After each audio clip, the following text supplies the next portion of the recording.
एकनाथ खडसे यांच्या जावयांना पुणे पोलिसांनी ताब्यात घेतलेला आहे। पुण्यातील खराडीच्या रेव पार्टीमध्ये एकनाथ खडसे यांचे जावई प्रांजल खेवलकर यांना पुणे पोलिसांनी ताब्यात घेतलंय। या पार्टीमध्ये 5 पुरुष 2 महिलांना ताब्यात घेण्यात आले। त्यांची वैद्यकीय तपासणी आता पूर्ण झालेली आहे। तो अहवाल आता थोड्याच वेळात समोर येईल आणि संपूर्ण प्रकार आता या ठिकाणी उघडकीस होणार आहे। आता पुणे पोलीस या ठिकाणी या आरोपींना आणि या ठिकाणी एकनाथ खडसे यांचे जावई प्रांजल खेवलकर यांना पुणे पोलीस आयुक्तालयामध्ये घेऊन गेलेले आहेत। या ठिकाणी आता त्यांची वैद्यकीय तपासणी सकाळी झालेली आहे। थोड्याच वेळात आता अहवाल समोर येईल।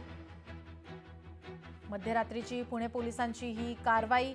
या ठिकाणी एकनाथ खडसे यांचे जावई या रेव पार्टीमध्ये असल्याची आता माहिती मिळते। प्रांजल खेवलकर यांना पुणे पोलीस सकाळीच त्यांच्या बंगल्यावर घेऊन आले होते।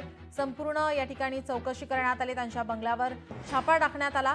त्यानंतर त्यांना या ठिकाणी घेऊन जातानाची आपण ही दृश्य पाहतोय। त्यांना आता पुणे पोलीस आयुक्तालयामध्ये घेऊन गेलेले आहेत।